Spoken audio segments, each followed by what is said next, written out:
बहुत बुरा है जो हुआ है। अवामी एक्शन कमेटी हो या इत्तेहादुल मुस्लिमीन हो, ये अच्छी बात नहीं है।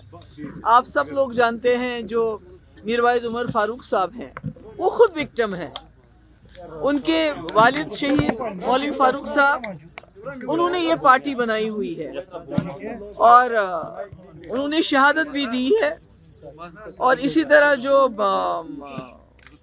मसरूर अंसारी साहब हैं, ये सारी एक सोशो पॉलिटिकल ऑर्गेनाइजेशंस हैं। तो मुझे एक चीज़ समझ नहीं आती कि एक तरफ से गवर्नमेंट ऑफ इंडिया ये समझती है उमर फारूक साहब की नज़ाकत को, और जिसकी वजह से उन्होंने उनको Z+ कैटेगरी की सिक्योरिटी दी है एक तरफ से, दूसरी तरफ से उनकी पार्टी को बैन करती है। ये बात मेरी समझ से कोसों दूर है कि आखिर ये जो मस्कुलर पॉलिसी है ये कब तक चलाएंगे। या तो ऐसा है कि ये मौलवी उमर फारूक साहब हो या जो ये दूसरी जमात है इत्तेहादुल मुस्लिमीन अंसारी साहब हो, या तो गवर्नमेंट ऑफ इंडिया इनको ब्लैकमेल कर रही है किसी चीज़ के लिए कि आप ऐसा करो, आप ऐसा करो। तो अगर वो नहीं करते हैं तो फिर वो एक्शन लेती है। मुझे नहीं मालूम, क्योंकि मुझे ये समझ नहीं आती। एक तरफ से आप एक शख्स को Z+ कैटेगरी में लाते हो, सिक्योरिटी देते हो, दूसरी तरफ से उसकी ऑर्गेनाइजेशन को बैन करते हैं। तो मैं समझती हूँ, मेरा ये ख्याल है कि ये नहीं होना चाहिए। आपने बहुत मस्कुलर पॉलिसी इख्तियार की, अब कहीं ना कहीं लोगों को हीलिंग टच की ज़रूरत है, नरमी की ज़रूरत है। तो ऐसे में जब आप एक रिलीजियस हेड के खिलाफ इतना बड़ा एक्शन करते हैं तो कहीं ना कहीं कश्मीर के दिल और ज़्यादा आप तकलीफ पहुंचाते हैं। लीडर ऑफ अपोजिशन ने आपको तनकीद का निशाना बनाया, कहा ये जमात इन्हीं की हमख्याल जमातों की पैदावार है, इसीलिए इन्हें ज़्यादा तकलीफ हो रही है।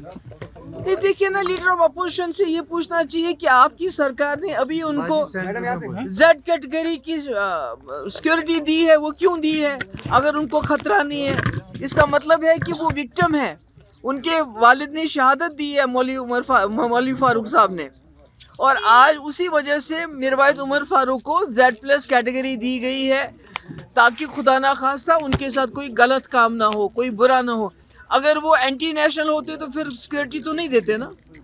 मैम इमोशनल हुई आप, क्या वजह है कि आप इमोशनल हुए? आपके नहीं, देखिए, नहीं इमोशनल की बात नहीं है। मैं समझती हूँ कि जो इस वक्त जम्मू कश्मीर में हो रहा है, मतलब कि आप एक रहनुमा जिसके वालिद ने कुर्बानी दी, इतनी बड़ी कुर्बानी दी है, आप उसकी पार्टी को बैन करते हो, किस वजह से?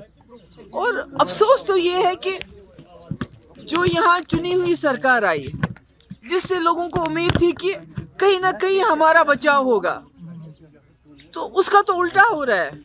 अगर इससे पहले बीजेपी ने जमात इस्लामी को बैन किया, हमको तो सोचे थे गवर्नर रूल है, क्या करेंगे, आवाज उठा सकते हैं। मगर आज अवामी राज के होते हुए इतनी ज्यादती हो रही है और जो रूलिंग पार्टी है वो हाथ पे हाथ धरे बैठी हुई है, कुछ भी नहीं कह रही है, कुछ भी नहीं कर रही है।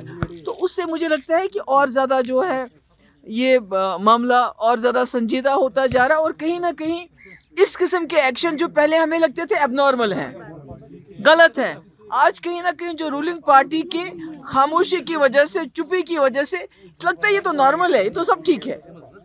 मगर मरकजी सरकार, मुझे लगता है कहीं ना कहीं उनको समझ नहीं आ रही कि हम क्या करें। अमित शाह जी कह रहे हैं 0 टॉलरेंस होगी टेररिस्ट एक्टिविटीज या जो टेरर इकोसिस्टम है उसके खिलाफ। इसी कारण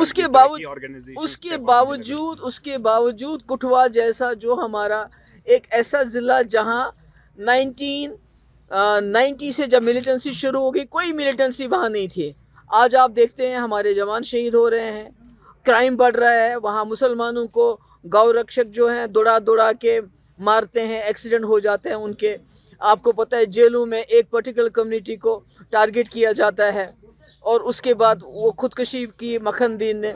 तो सारा तबाही की धान पे है इस वक्त जो हो रही बर्बादी। तो मुझे लगता है कहीं ना कहीं गवर्नमेंट ऑफ इंडिया को होश के नाखून लेने चाहिए, उनको सीखना चाहिए अटल बिहारी वाजपेयी जी की पॉलिसी से कि हीलिंग टच पॉलिसी सबसे अच्छी है कि अगर आपने बहुत सख्ती की, अब नरमी करने का वक्त आ गया है।